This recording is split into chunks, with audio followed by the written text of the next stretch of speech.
Yeah, we on Boss Talk TV. Shout out to E. He the reason you see me. Having the capacity to apologize is not a weakness, it's an attribute. Yeah, and let me be clear, I'd like to apologize to Minister Farrakhan for misquoting him back in 2020. Period. There you go. No ifs, but, or anything else like that. Point blank, period. This is what I'm doing on your show. Now that's honorable. Thank you. That's honorable. And also, let me just say, this was not a decision based on pressure by anybody, by financial duress. It's not like I have to do this in order to turn the company around. The company's been doing fine all these years.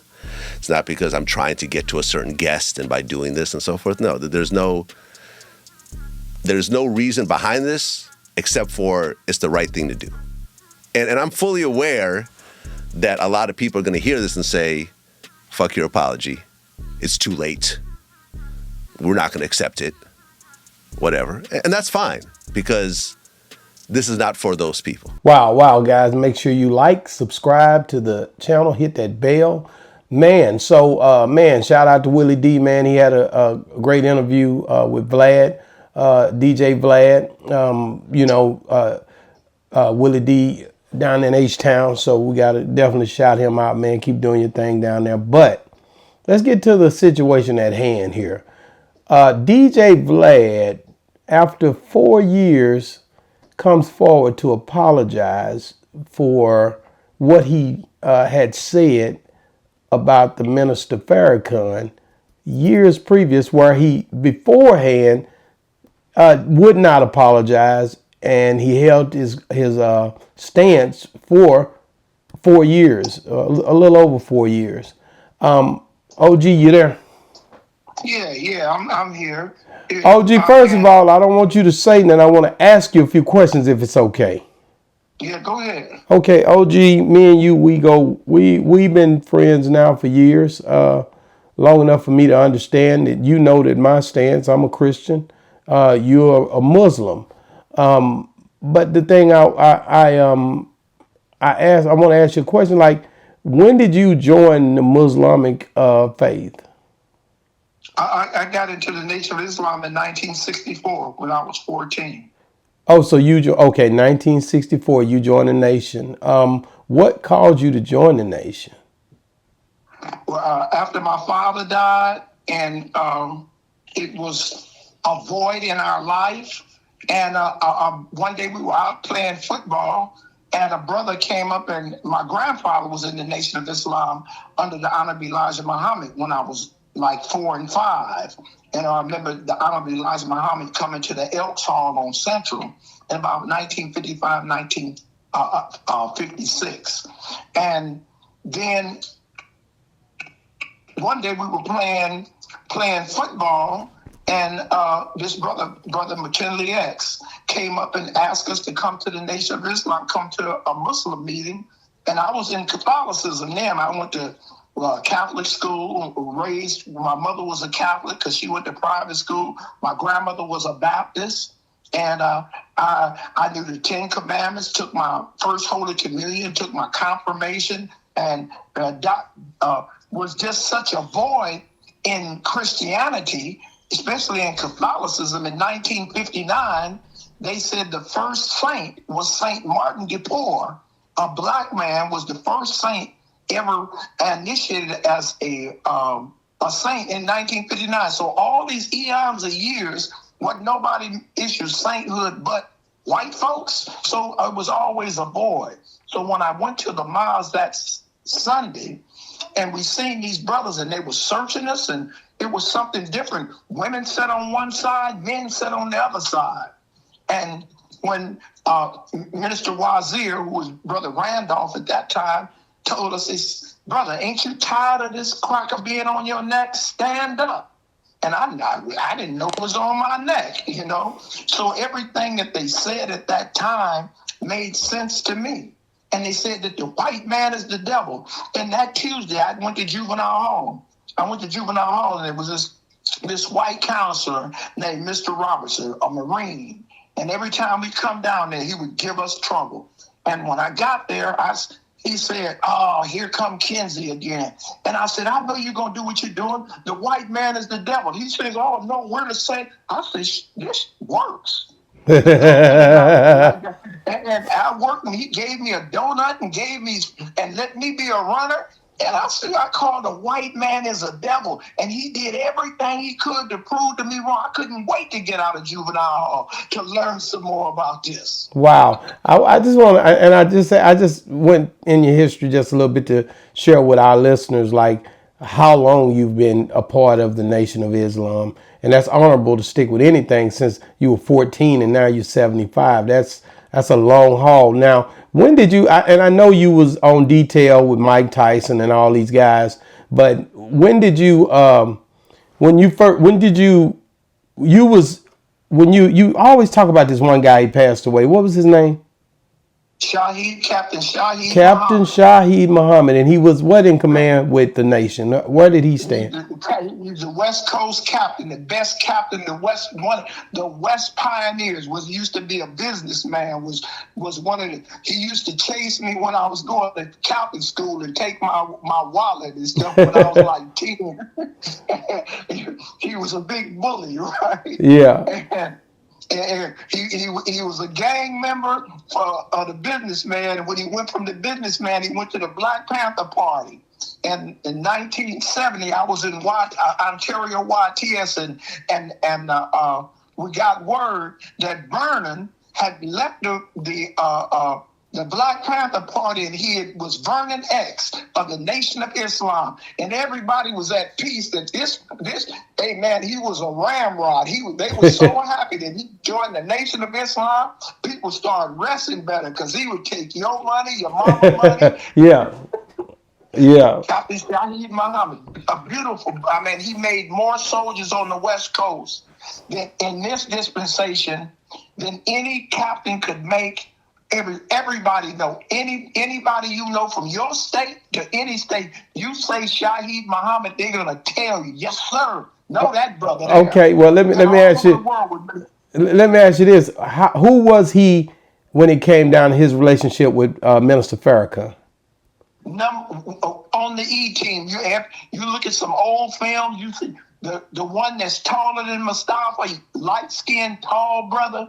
That's Shahid Muhammad. Okay. Been to 40 different countries with Minister Louis Farrakhan. So he came up, and I built this up this way. So basically, he came up with you from y'all met at 10, and he was like 14, and y'all been. I met Captain Shahid, I think 1959, 1960. My father and my mother had a restaurant down on 42nd and Avalon, across the street from Wrigley Fields, and I went to school at St. Odilus on 55th and Hooper. And I used to have to walk to school and come across to 48th Street in McKinley, where Shahid and the businessman hung out at Carver Junior High School. And they would be hanging out there drinking wine and, hey, boy, come here. And I used to run for them and talk about their mamas and this and that. Well, let me ask you this. And going back to Vlad, DJ Vlad, when you heard that he had disrespected Farrakhan, where were you at? Did you hear about it, or did somebody tell you, hey, man, he said this about Farrakhan? Yeah, we heard in 2000, was it 2019, 2020, just before the pandemic. And Mr. Farrakhan had made a speech on the relationship with Jews and blacks. And that, okay, and go ahead. And he took a stand on it because he's a German Jew,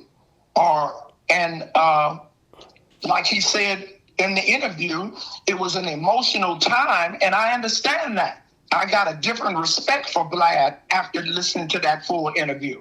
Okay, and so once you listen to him and what he felt and how he was on this Willie D interview, you feel like, that he's the type of person that he meant what he said, looking at the interview, or do you feel like he doing this to try to, because I'm going to be honest with you, when you look at his platform, and you look at there's a lot of podcasts out there now, and everybody's doing different things to try to ignite and blow their show up even more, trying to figure out ways to, re-strategize, trying to figure out ways to keep people watching. Do you understand, or do you feel that this could be a plot, or that he could be trying to do this to get the people's attention, or do you feel like he's sincere? By any token, he's trying to show another side of himself to Black America. And to me, that's commendable, because sometimes I try to show another side of me to white America. Weird. I mean, you know what I'm saying? So I see the value, but he didn't have to do it.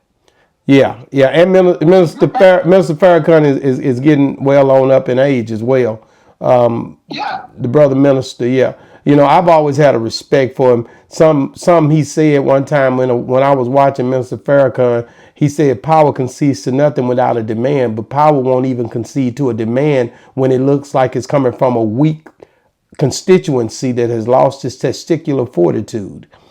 I heard that man say that, and I said, man, this brother, he heavy, just a lot of times just listening to him, I'm being a person that's biblical. Still, the things he said would rest on fact. If it wasn't fact, and if it didn't line up, I would definitely, latch into it or say, hey, no, I don't believe this or that. But everything that I would hear him speak on, it uplifted Black America's spirits, right? It made you feel better as a person, made you feel like you could learn something on another level, and you didn't have to just take the learning and the education that Emmanuel Dewey and that dude, and I'll have to cut that out because they're gonna think I said something else. But it was John Dewey and Emmanuel.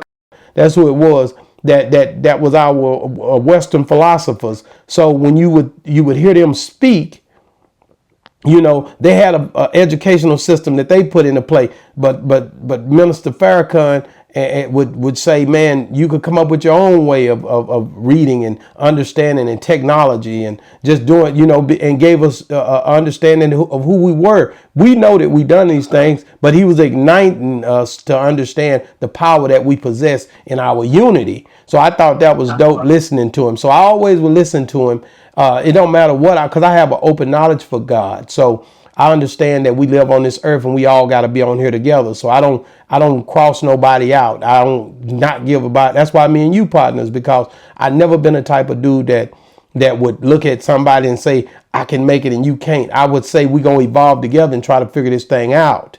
That's right. So that's just how I always felt. But to see this, I wanted to get you on here because I know if this is your belief system and the way that you feel about different things and things that you've built yourself up on many, many years, to see him come out today, if there was any falsism or any way you felt like it was just something that he was just trying to do, I know you the type of person, especially the way you are, he ain't gonna make it. You ain't going, that's for sure. Listen, like I said, listening to his full interview, I have a different respect for Vlad. And like I was one of the victims that he said called him a culture vulture. And the things that he expressed, and I still on the same stand that you never went to the Mexican mafia, the Russian mafia. You never had interviews with them, but he knew that wasn't profitable. We allowed these things to happen to us, and he profited off of it. But what did he have to give back? We didn't demand anything, like I told you earlier. Melvin Farmer hooked me up with an interview with him in Burbank. I didn't go to the interview, and we talked about it. He told me, well, hey, man, I'll be in New York. He flew me out to New York. When I got to New York, I was in New Jersey with some of my partners. I came over to New York, and he asked me, well, man, we want to talk about Suge. I said, well, how much you paying me? He said, I don't pay for interviews. I said, well, I don't do interviews. So I never, you paid for the flight, so I never did an interview, never did. They would ask other platform, man, Vlad wants you on. I do not put myself in that position. That was my stance on it. I made one mistake because of you. and dealt with. Whoa. Oh, that's your boy. No, yeah, that's my partner, man. I definitely have it's a thing where, like I said, I give everybody opportunity until they show me something different. And you've had your ups and downs, so I definitely respect you and how you feel about whatever situation. I didn't have no downs with Cam. Okay, but the thing I can say about you is you know you the type of dude, man. You don't play no punches, and I know that's why I wanted to get you on here about this. I really, like I said, when I seen it, I was like, man, I gotta, at first I was hesitant even talking about it, but just knowing how you are and knowing that you gonna speak on it and you gonna give it some depth that I'm definitely not gonna give it. With DJ Vlad, I don't know what his plight is. I really never met him. I always seen his show, of course, back in the days, but I never was a fan. I didn't watch podcasts like that. I'm not a musician. I love music because when I was hustling in the streets, I ride the music. So, and my kids love music. So I didn't have to be a DJ to love music. That's why I rock with the Ghetto Boys and Willie D and my boy, for sure. I'm a big UGK fan. Pimp C is everything. You can't really talk down on nothing for me when it comes to rap, when it comes to UGK and Pimp C and Bun B, so that's the whole game with me. But at the end of the day, when it comes to Texas, there's a lot of people, and West Coast, of course, Kendrick Lamar is like the pinnacle now, but during my time, my reign, Ice Cube and those guys was everything when it first was going down. They made you feel like it was really real, Too Short, So I love the music. Yeah, I'm a gangster. I rob banks. I don't listen to music. I know that. That's why I like you. When I ride, not for robbing banks, though, OG. I done overstepped my boundaries. No radio on. I'm looking for something to steal. No, right? We're not doing that, OG. We're not doing that. That's not what this is. But I'm just saying, when you're talking about you love, I'm not that kind of Negro. Yeah. Music is a pacifier. And it wasn't pacifying me, OG. I like music because it was poetic, man. Stop all that trying to make it a pacifier. You don't have to think. OG, man, you can't have a real good conversation without you cutting up. No, I'm just saying, you're subject to being a token by listening to music. It takes you somewhere else. You don't want to deal with your reality. Bro, if we want to relax and listen to some jazz or some blues or something, it's okay. And when I came to Compton with you were listening to music. Was you doing that just to let me hear music in the car? Wait a minute. I was being courteous. I was listening to music because you and your wife was in the car. If it had just bro, if I'd have been in that car, you had that thing bumping, man. And matter of fact, you were jamming and you took me through Compton. You took me all over my uncle's house just here recently. So I know you were listening to music. So I bet you if I get in the car with you again, I'm gonna be fine. I'm gonna find out if you listen to music. I'm gonna have all I gotta do is put me one of them little old listening devices, and I think you listen to music. You every time you call me in my house, you don't hear. Never hear no TV. I hear TV every now and then. Yes, I don't do that, bro. I have to think every day. I don't get no 401k. Well, anyway, man, we done overwent. I don't usually like to go this long when I'm doing these reviews, but man, this was interesting for me to see, and I had to get your take on it, Vlad. Do you say you got a different respect for him, huh?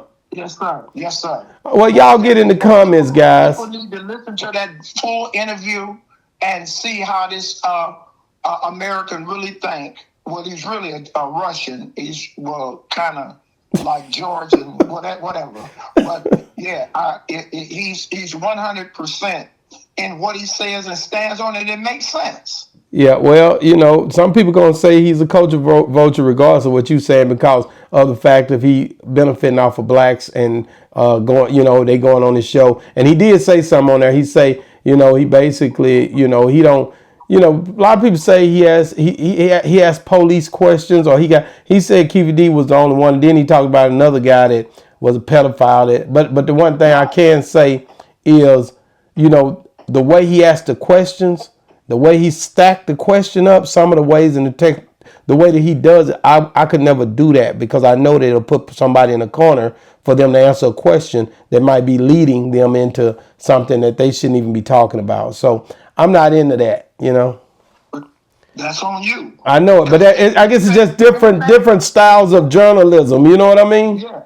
But I definitely respect him. If you ask, I don't have to answer. You're right about that. You're right about that. But I know already if you say the wrong thing, I'm gonna be really wasting time because I'm not gonna ever put it out if I feel like it's gonna damage somebody. Right. You know, I'm not doing that. But at any rate, if I did it, it would be an accident. Such a humanitarian. Yeah, I gotta do what I do. You know, at the end of the day, you such a gang banging crook. You know what I'm saying? Man, get in the comments, y'all. I'm finna let OG off here, but man, we gotta do better. I definitely gotta say that. But listen, get in the comments. Let us know. Do you think that DJ Vlad was sincere in his apology to Minister Farrakhan and the Nation of Islam? Get in the comments now. Boss Talk 101 review. Yeah, we on Boss Talk TV. Shout out to E. He the reason you see me.